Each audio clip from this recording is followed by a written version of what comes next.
하나님께서 우리에게 주시는 말씀은 로마서 15장 1절부터 7절입니다.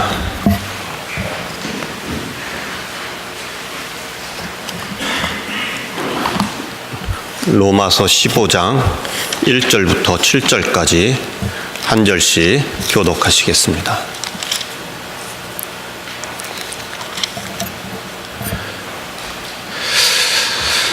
우리 각 강한 자가 마땅히 연약한 자의 약점을 담당하고 자기를 기쁘게 하지 아니할 것이라.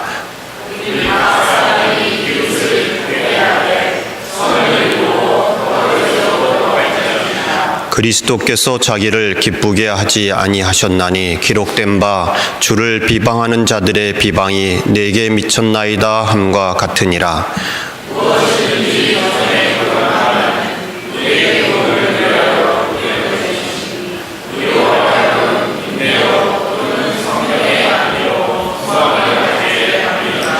이제 인내와 안위의 하나님이 너희로 그리스도 예수를 본받아 서로 뜻이 같게 하여 주사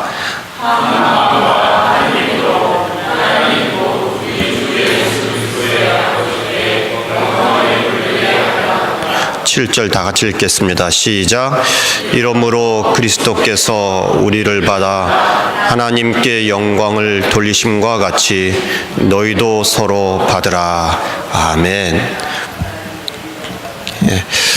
짐 콜린스라고 하는 경영학 교수가 쓴 책 중에 Built to Last라고 하는 그러한 책이 있습니다.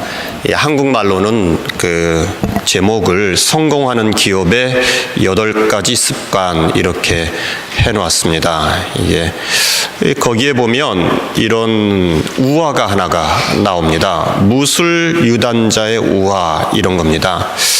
어떤 사람이 무술을 배우는데요, 오랜 시간 동안 고생을 하고 드디어 마지막 단계까지 다 통과를 하고요. 그리고 이제 이게 졸업장과 같은 검정띠를 스승으로부터 받는 때가 다가왔습니다. 그래서 이 검은 띠를 수여하기 전에 이 스승이 그를 불러서 물어봅니다.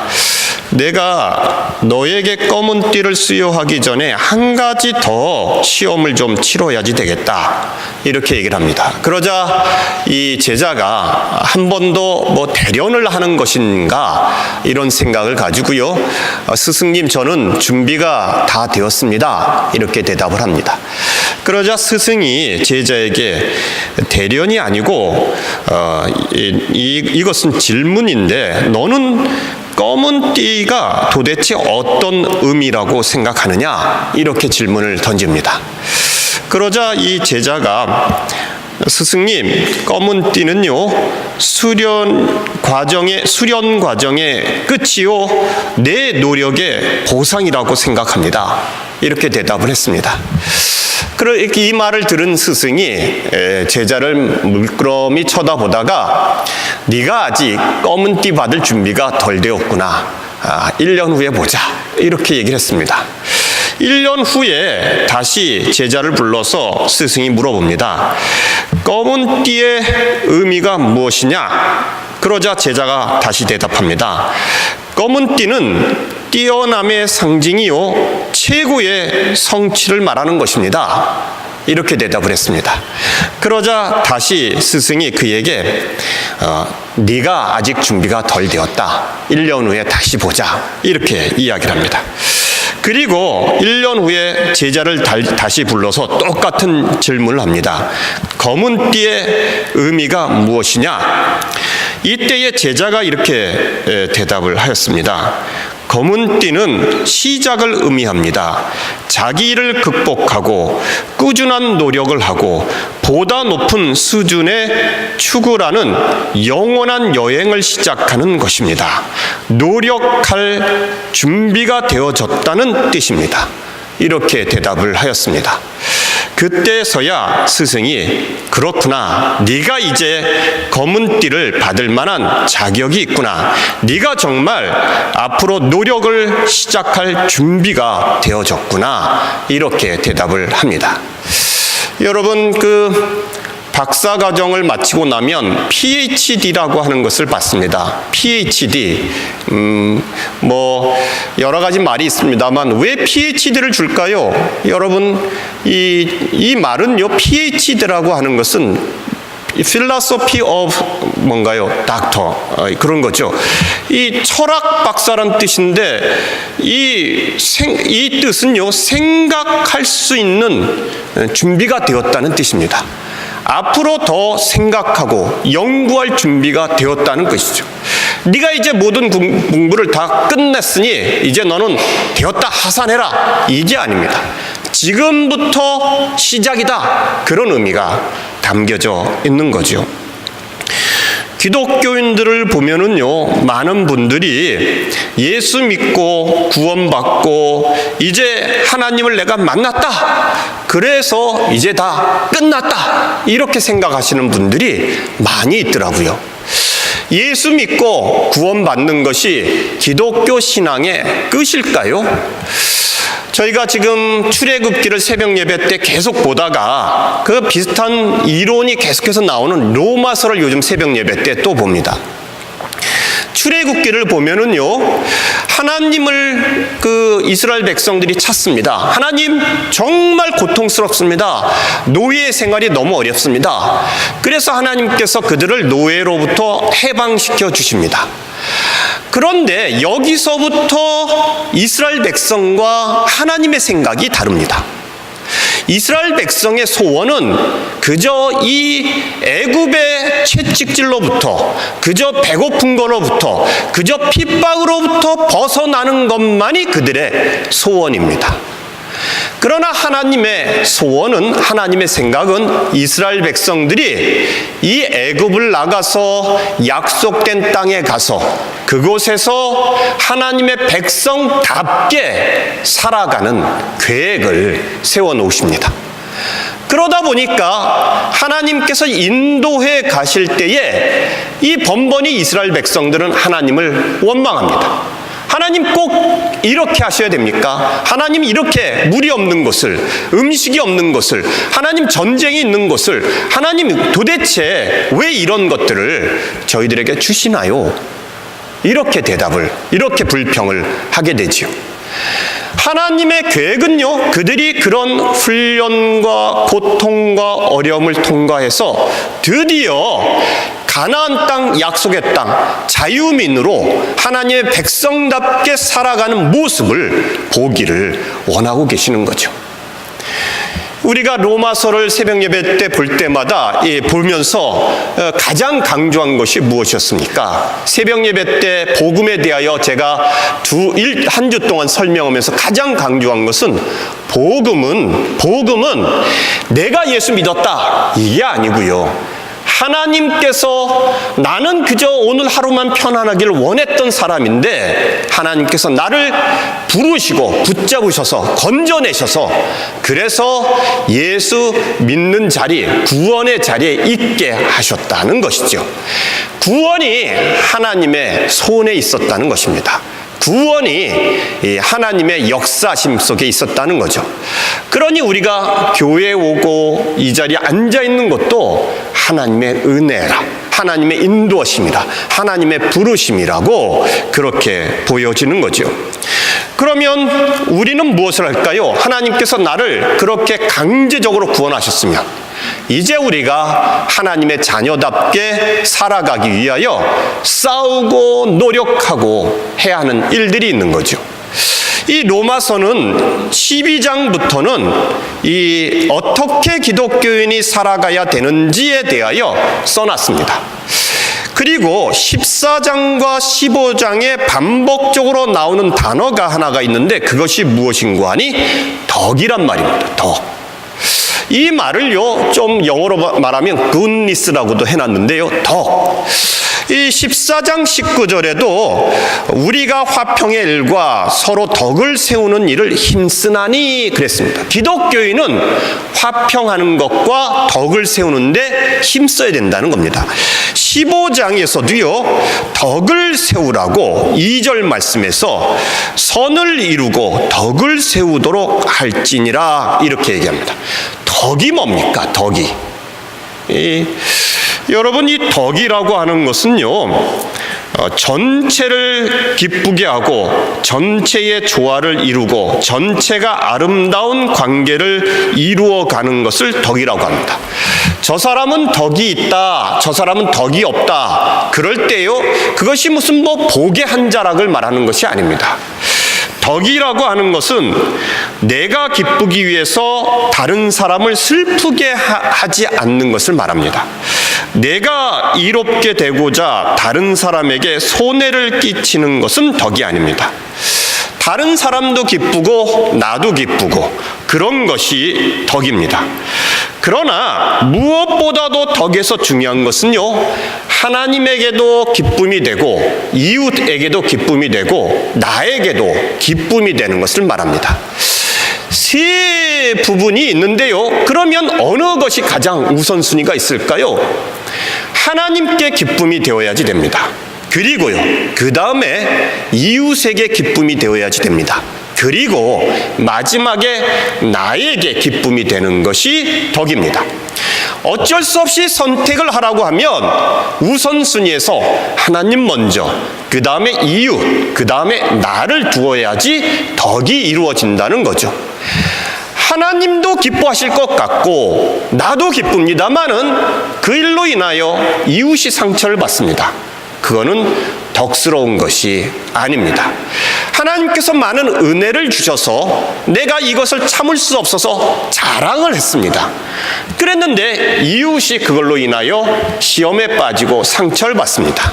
그러면 자랑을 하지 않는 것이 덕스러운 것입니다. 덕이라고 하는 것은 언제나 하나님을 생각하고 이웃을 생각하고 나를 생각하는 순서가 있어야 되는 거죠. 어떤 분은 덕을 위하여 교회가 덕스럽게 가야지요. 그러다 보니까 하나님을 제외시켜버리는 경우들이 있습니다. 이거는 올바른 덕스러움이 아닙니다.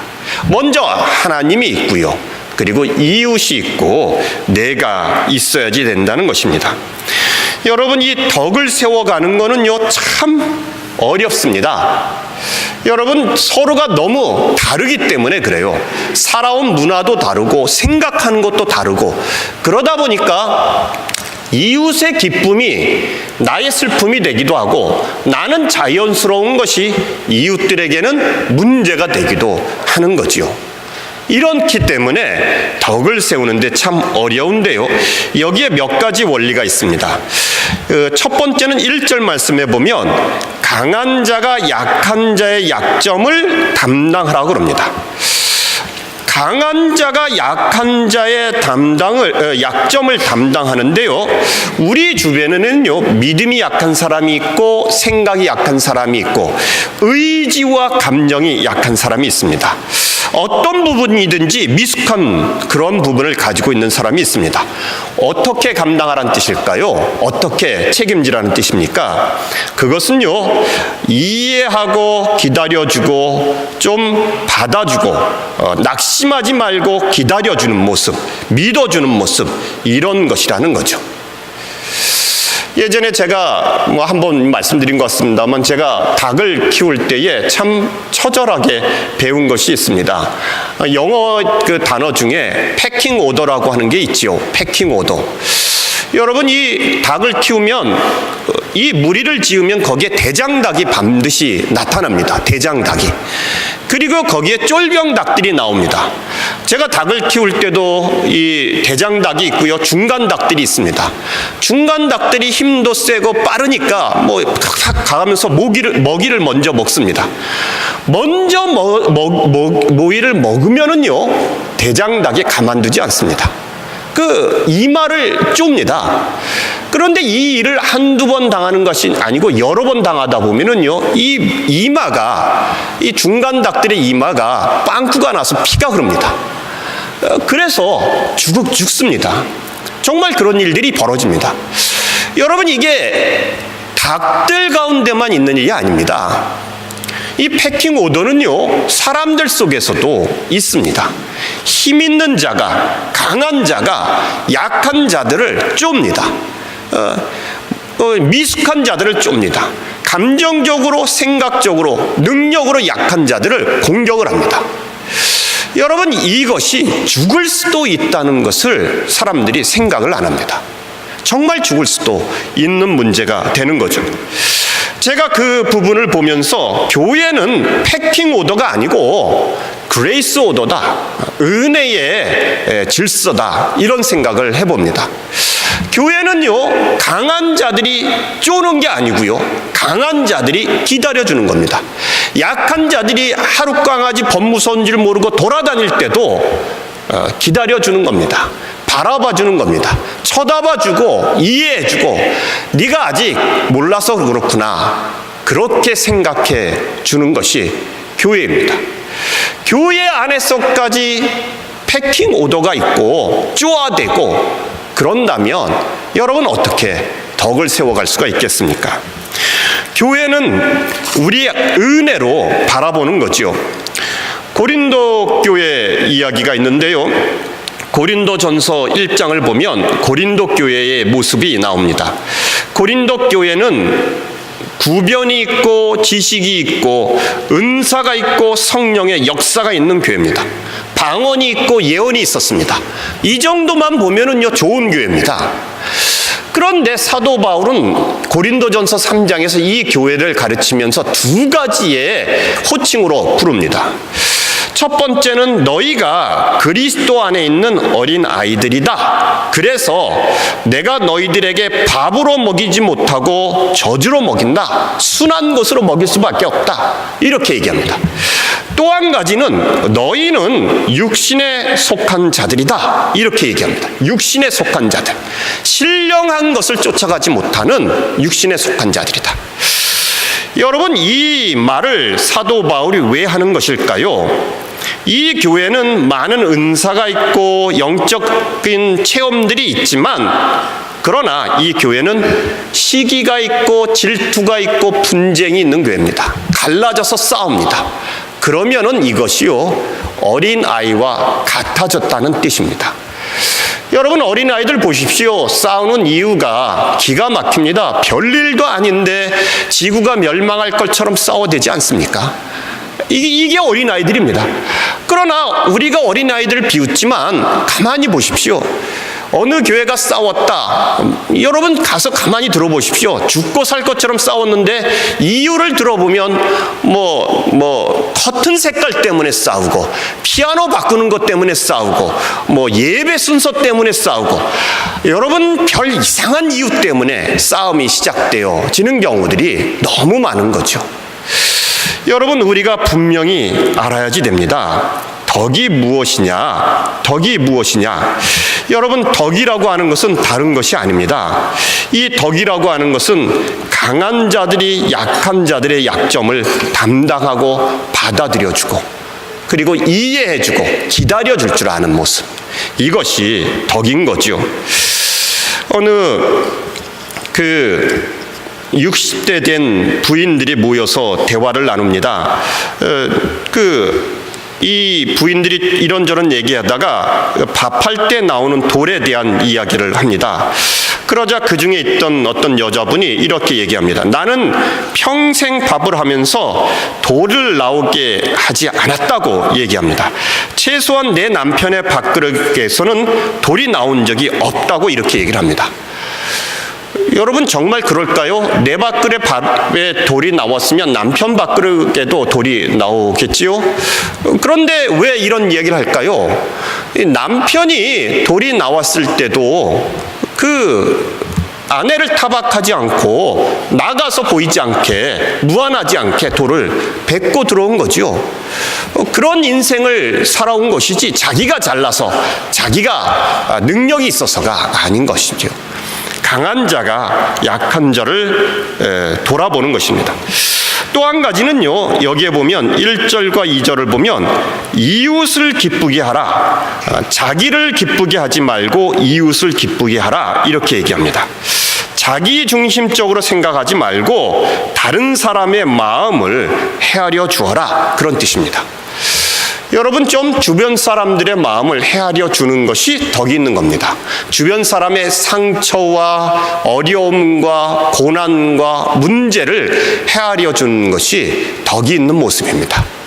그 사람을 생각하면서 자랑할 것을 절제하고 그 사람을 생각하면서 이 화려한 것을 절제하고 그 사람을 생각하면서 웃어야 될 것을 절제하고 그 사람을 생각하면서 조금 더 내 자신을 눌러놓는 것, 이것이 덕입니다. 예수님께서도 이렇게 사셨습니다. 다른 사람들을 의인으로 만들기 위해서 죽으셨고 자기를 희생해서 덕을 이루어 가신 거죠. 여러분, 이런 생각들을 우리가 좀 가져야 되겠습니다. 이 포컬 포인트라고 하는 단어가 있는데요. 이런 게임에서 나오는 단어입니다. 여러분들에게 두 사람이 있다고 하십시다. A와 B에게 이렇게 문제를 냅니다. 여기 100불을 내가 당신들에게 주겠습니다. 그런데 게임이 무엇이냐면 각자가 그 100불 중에 원하는 만큼의 액수를 쓰는 겁니다.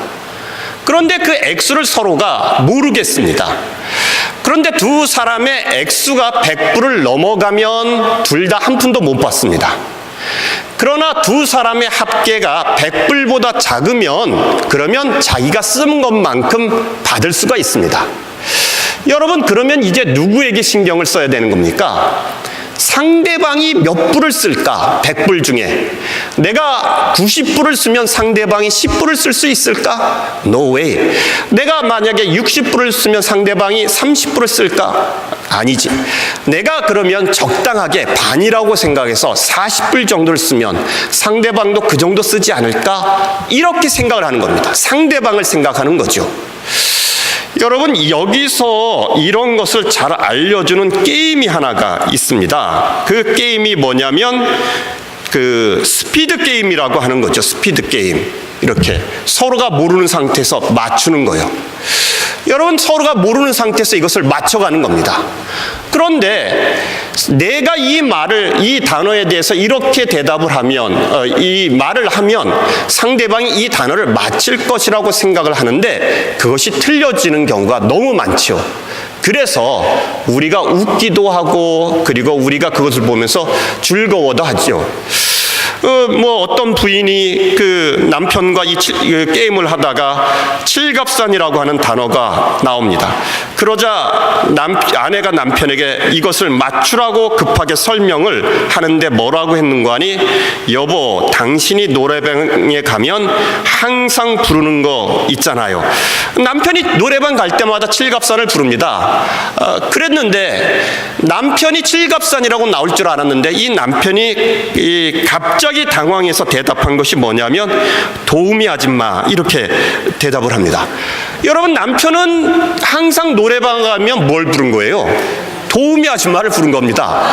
이 칠갑산이라고 아내는 생각을 하고 있고요, 남편은 뭘 생각하는 겁니까? 노래방 그러면 도우미 아줌마. 여러분, 이게 서로가 맞지를 않는 거죠. 가정에서도 마찬가지입니다. 가정에서도 부부 간에 역할 분담이 있고요, 이것을 넘어가면 가정의 평화가 깨어질 수 있다는 부분이 있습니다. 교회도 마찬가지입니다. 이 부분을 넘어가면 교회가 힘들어지고 깨어질 수 있다고 하는 부분들이 있습니다.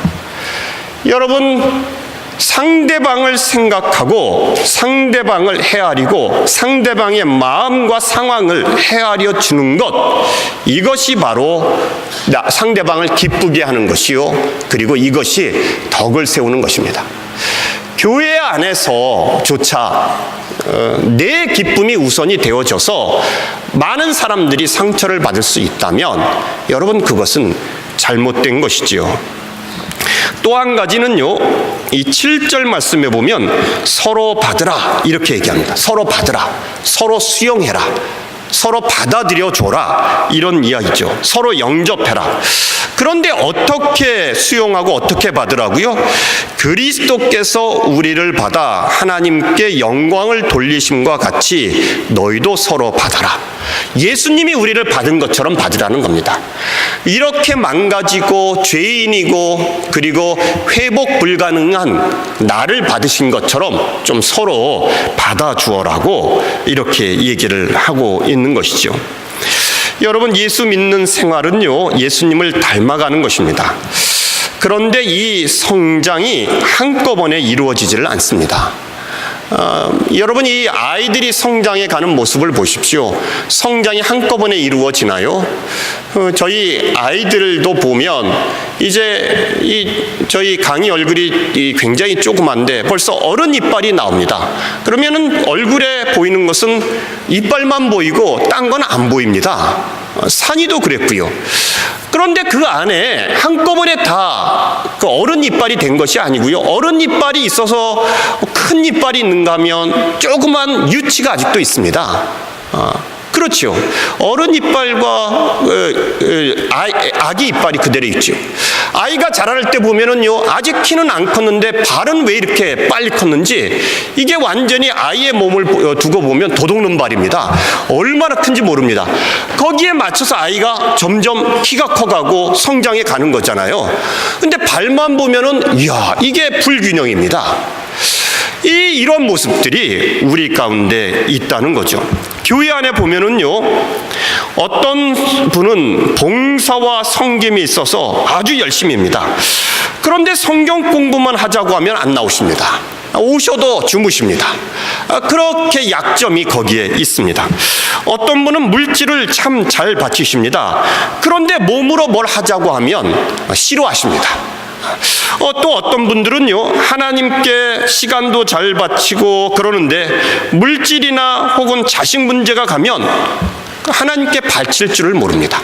거기서부터는 멈춰버리는 거죠. 여러분, 이럴 때에 교회 안에 어떻게 해야 될까요? 여기서부터 좋은 교회와 나쁜 교회가 갈라집니다.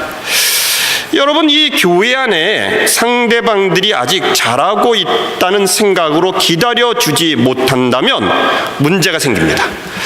누가 누구를 비판하고 말을 꺼낼 때요, 제가 들어보면 틀린 말이 하나도 없습니다. 그 사람에 대하여, 그 문제에 대하여 다 맞는 말들입니다. 맞는 말이라서 더 마음이 아프고 답답한 거죠.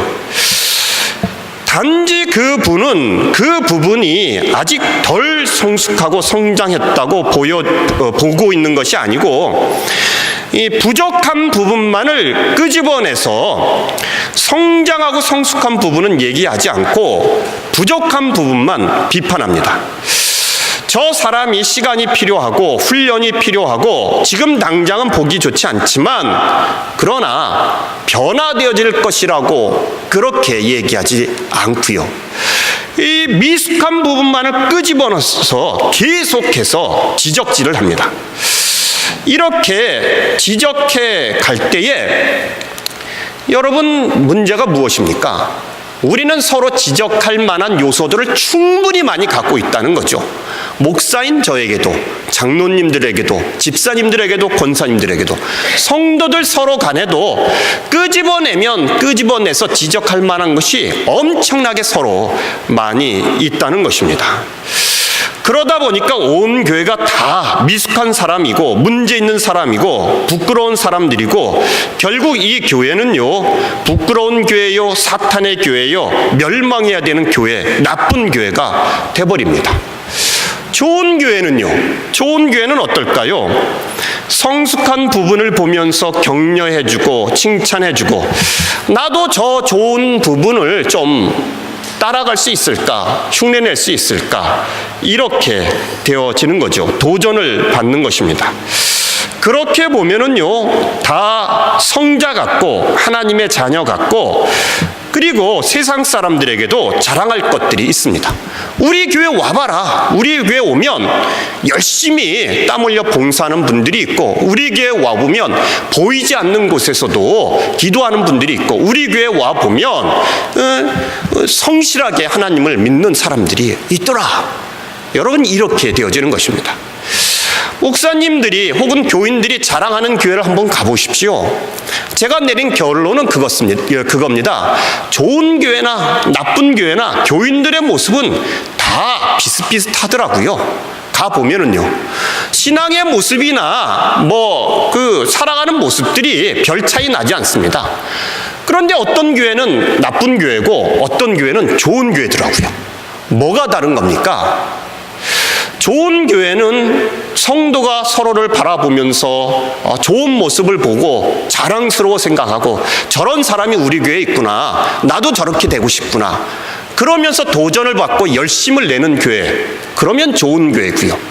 나쁜 교회는요, 좋은 면은 보지 않고 나쁜 것들, 아직 미숙한 것들을 어떻게든지 끄집어내서 흠을 잡고 비판하고 불평하고 원망하고, 그러면서 그런 사람들이 모인 교회가 우리 교회야, 너는 절대 오지 마라, 이렇게 되어지는 게 나쁜 교회입니다. 여러분, 가보십시오. 한국의 큰 교회, 좋은 교회들 다 50보 100보입니다. 그러나 그 교회의 전통과 문화가 무엇을 바라보고 있느냐에 따라서 좋은 교회와 나쁜 교회가 되어진다는 거죠. 목사인 저로서는요, 이분을 보면 이런 성숙한 면이 보여서 존경스럽고 참 좋습니다. 저분을 보면 어떻게 저렇게 하나님을 섬기고 열심을 낼 수 있을까 참 존경스럽고 좋습니다. 또 다른 부분을 보면 저 어려운 가운데도 저렇게 하나님을 붙들고 살아가는 것이 참 존경스럽고 성자 같아서 좋습니다. 그런데 이렇게 존경스럽고 성숙한 교인들이 갑자기 서로 비판하는 소리를 내기 시작하면 이걸 어떻게 받아들여야 될지 참 난감합니다. 그렇지 않겠습니까? 여러분, 저의 이 난감함을 좀 풀어주십시오. 여러분들이 해결하셔야 됩니다. 여러분, 교회란 그렇습니다. 서로가 덕을 세우고 바라보고 있을 때에는 그게 좋은 교회가 되어지는 거죠. 이 5절 말씀을 한번 보시죠. 하나님이 너희로 그리스도 예수를 본받아 서로 뜻이 같게 하여 주사. 여러분, 예수님 안에서만 뜻이 같아질 수가 있습니다. 예수님 안에서만, 예수님으로 말미암아 뜻이 같아질 수가 있습니다. 말씀을 읽고 기도하면서 내가 예수님처럼 닮아가기를 노력할 때에 내가 덕이 있는 사람이 되고, 그리고 성도들 간에 하나가 되어지고요, 뜻을 세워갈 수가 있게 되어지는 거죠. 여러분, 덕을 좀 세우십시다. 다른 거 말고 좀 교회 안에서 덕스러운 사람이 되십시다. 여러분, 그냥 뭐 이렇게 저렇게 하면 덕이 있는 거다, 그런 세상적인 얘기 말고요, 이 본문에 나오는 말씀처럼 다른 사람들을 생각하고 배려해서 정말 그리스도 안에서 하나가 되어지는 덕스러운 교회를 우리가 세워가도록 하시기를 바랍니다. 다 같이 기도드리겠습니다.